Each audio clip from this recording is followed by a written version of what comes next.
Just another beautiful Friday night in Colorado. So tomorrow we're going to wake up and meet my friends out on the lake.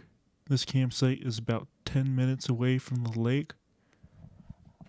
I'm going to be using my usual setup with a predator rig and a hot dog, and maybe I'll change it up and put some sucker meat on there. And I'm also going to be using a jig head with a pink worm. As far as my fishing partners, they actually stopped by the Asian Pacific market and they picked up some crabs and some mackerel. So they're going to be using that to fish this lake. And my other fishing partner is just going to be using a jig, just like me. Supposedly, this lake does have tiger muskie and maybe pike, but I've never had any luck with hooking into a large predatory fish. But my friends suggested this place because some of their other friends were getting bites, so that's why we're out here this weekend. Tiger muskie are hybrid predators and are a cross between northern pike and muskellunge, and are the ultimate challenge for ice anglers. They're aggressive, elusive, and when you finally hook into one, it's a battle you won't forget. It should also be noted that pike are native to Europe and that muskellunge are actually native to the Great Lakes of the United States, with tiger muskie being bred intentionally so that they could be put in lakes and used to kill off any of the suckerfish or crawfish. They're also sterile like mules, so with each passing year, the tiger muskie population will decrease as they slowly kill off the rest of the invasive species. Tiger muskie aren't your average panfish, they're top tier predators, lurking in deep weedy structures where they ambush prey. Unlike species that school up in predictable locations, tiger muskie tend to be solitary hunters, which means finding them can be tricky. The best spots are usually around drop-offs, submerged timber, or the edges of weed beds. Some lakes have strict regulations on tiger muskie, including size limits and catch and release rules, so it's always good to check local regulations before drilling holes. Catching tiger muskie through the ice requires heavy duty gear. A standard walleye setup isn't going to cut it. You need strong, abrasion resistant line, typically in the 40 to 80 pound test range, because these fish have razor sharp teeth. A sturdy ice rod with high quality reel is essential, as these fish will put up a serious fight. The 40 to 80 pound line is only really a requirement if you're ice fishing where the tiger muskie do reach their full natural size. Over here they tend to be a little bit smaller, so what I do is I just put braided fishing line, which is pretty much impossible to cut, and then I also have a heavy duty rod. Most anglers use tip-ups for tiger muskie rigged with large dead bait like suckers or shiners. Quick strike rigs are the go-to choice, allowing for a solid hook set without letting the fish swallow the bait too deeply.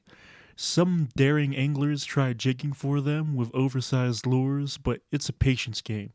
Unlike lake trout or walleye, tiger muskie don't always respond to erratic movement. They're calculated hunters, so slow, methodical jigging can sometimes provoke a strike. Oh, god damn it. When a tiger muskie takes the bait, you know it. The flag on your tip-up snaps up, and if you're lucky enough to see the spool spinning, you've got a live one. Unlike smaller fish that dart away in quick bursts, a tiger muskie pulls with raw power. Setting the hook properly is crucial, as their bony mouths make it easy for them to shake off weak hook set. Once hooked, the battle is a mix of excitement and stress. They thrash, roll, and make long, powerful runs under the ice, testing both your equipment and your ability to stay calm. Trying to guide a 40-inch fish through an 8-inch hole in the ice is no easy task. Many fish are lost right at the hole, often breaking the line or spitting the hook at the last second. But when you finally land one, it's a moment of pure adrenaline and the respect for the beast you just outsmarted. For many anglers, tiger muskie are a catch and release species. Their slow growth rate and limited numbers in many lakes makes them a prized fish that deserves conservation. A quick photo, a careful unhooking, and a gentle release back into the icy depths ensures that someone else can experience the thrill another day. We ended up breaking off into two separate groups. One group, me and my camping partner, are fishing on the south side of the lake, and we've actually been doing very well here. My other friends are fishing farther towards the north side of the lake, but they're not catching anything, and they're using mackerel and crab meat. But as far as my setup for ice fishing for muskie, I just use a bucket with a holder and I use my auger to hold down the bucket. That way, if I do get a hit on my rod, it doesn't pull my rod into the water. I'm thinking about investing into a jigging jaw jacker next year. At this point, me and my fishing partner have caught about 5 fish each on the south side of the lake. So I decided to use my ice auger to drill out a little reservoir. That way we can start putting our caught fish inside the reservoir and just watching them swim around in circles forever. Denver, the mile-high city, is known for its breathtaking mountain views, outdoor culture, and believe it or not, its ongoing battle with water. Sitting at the edge of the semi-arid Great Plains, Denver was never naturally set up to support the large population it has today. Unlike cities built along massive rivers, Denver had to engineer its own water supply. That's where reservoirs come in, man-made lakes designed to store, manage, and distribute water for the ever-growing population. In the mid-1800s, when Denver was just a rough-and-tumble mining town, water was a constant struggle. Early settlers relied on the South Platte River, but it was unreliable. Spring floods would overwhelm the area, while summer droughts left the riverbed nearly dry. There was no organized water system, just a patchwork of ditches and canals, dug by private citizens and small water companies. As Denver grew, it became clear that a more reliable water supply was needed. In the late 19th century, civic leaders and engineers began looking toward reservoirs as a way to store snow melt from the mountains and provide a steady supply of water year-round. One of Denver's first major water storage projects was Cheeseman Reservoir. Built in the early 1900s, it was a game changer. Located high in the Rockies, it captured and stored mountain runoff before sending it down to the city. Cheeseman Dam was also an engineering marvel at the time, standing as the world's tallest dam when it was completed in 1905. Other Denver reservoirs include 11 Mile Reservoir, completed in the 1930s, which was part of a larger system. This reservoir provides both drinking water and hydroelectric power. Then the Gross Reservoir, built in the 1950s, named after former Denver water engineer. This reservoir helps store water from the Colorado River Basin, which is crucial because much of Denver's water is actually piped in from the other side of the Rocky Mountains. Dillon Reservoir, completed in 1963, is one of the largest and most important in Denver's system. Dillon stores water that is transported through a tunnel under the Continental Divide to supply the metro area. Despite its well-developed reservoir system, Denver, like much of the western U.S., faces ongoing water challenges. The city's population has continued to grow, and climate change is making water supplies less predictable.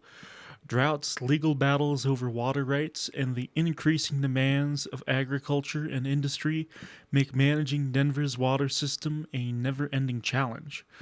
Denver Water has responded with conservation programs, new storage projects, and upgrades to existing reservoirs. For example, an expansion of Gross Reservoir is currently underway to increase capacity. Denver wouldn't be the city it is today without its reservoirs. These water storage systems turned a dusty frontier town into a thriving metropolis. While water management remains a challenge, Denver's reservoirs continue to be the lifeline of the city, ensuring that residents can enjoy everything from drinking water to green parks, even in the middle of a semi-arid region. So, next time you're walking around Denver and enjoying the lush city parks, or even just turning on your tap, you can thank the reservoirs and the people who built and managed them. At this point, I've decided to expand the fish container. I'm going to end up turning it into a never ending loop. That way, the fish we catch can swim around in circles forever. The one thing I don't think I've gone over very well is ice fishing sleds like the one you see in front of me. Not all ice fishing sleds are the same. Depending on how much gear you have and how serious you are about ice fishing, there are different options to choose from. Basic utility sleds. These are simple plastic sleds, often used for multiple purposes like hauling firewood or gear around in the snow. They work well for casual ice fishermen who don't need a ton of equipment. Then there are heavy-duty ice fishing sleds, designed specifically for the sport of ice fishing. These sleds are made of tough polyethylene plastic and are built to handle rough terrain. Many have reinforced runners on the bottom for better stability. Then there are sleds with built-in seats or shelters. Some high-end sleds function as portable fishing stations with built-in seats, compartments for gear, and even pop-up shelters to keep you warm. There are two main ways to haul your sled: the traditional method, using your own muscle power, or the modern approach, letting a machine do the work. Typically by hand, most ice anglers start out pulling their sleds the old-fashioned way, using a rope handle. This works fine for short distances or when the ice is smooth, but it can be exhausting on deep snow or slushy ice. Second method is with a snowmobile or ATV. Many experienced anglers attach their sleds to a snowmobile or ATV for a much easier trip across the ice. This is especially useful when fishing on large lakes where you need to travel long distances to find the best spots. Ice anglers are known for being creative, and many have come up with DIY ways to improve their sleds. Some popular modifications include adding ski runners. Attaching old skis to the bottom of the sled reduces friction and helps it make it easier to pull. Building compartments. Dividing the sled into sections helps keep gear organized and prevents everything from shifting around.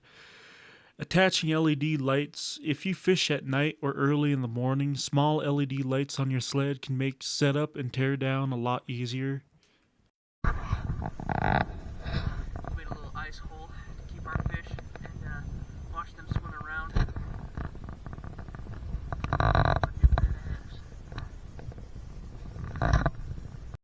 So this is my fifth trout today on the south side of the lake. It looks like this place is pretty much just filled with trout, so we're going to try to move somewhere else where there aren't any trout to target predators. Now that my fishing partner's dog is here, I'm going to restock the fish prison and see what his reaction is. Supposedly his dog food is made from salmon, so we'll see if he'll try to eat the fish.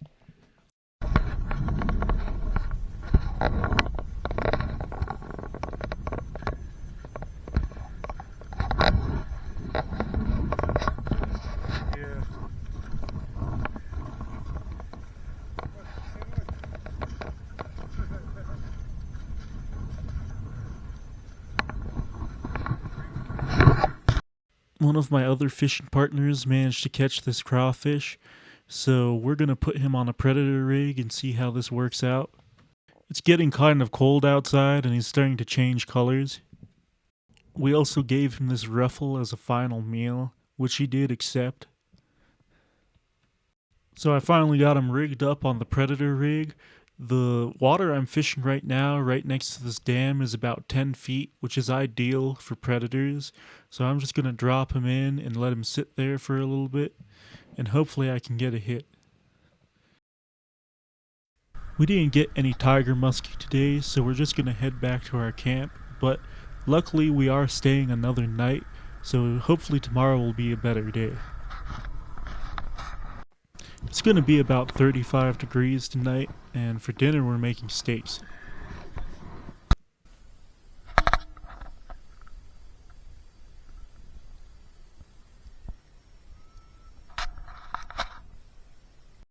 Just another beautiful day in Colorado. Crawfish, or mudbugs as some folks call them, are a staple of southern cuisine. Particularly in Louisiana and Texas, when people think of crawfish season, they usually picture warm spring days, a big boiling pot full of spicy goodness, and the backyard full of friends. But what about crawfish in the winter?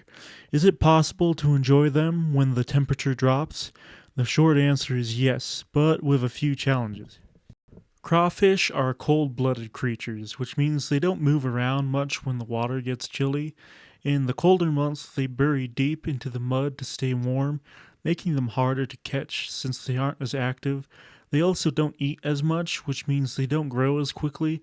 This leads to smaller crawfish early in the season, usually in December and January.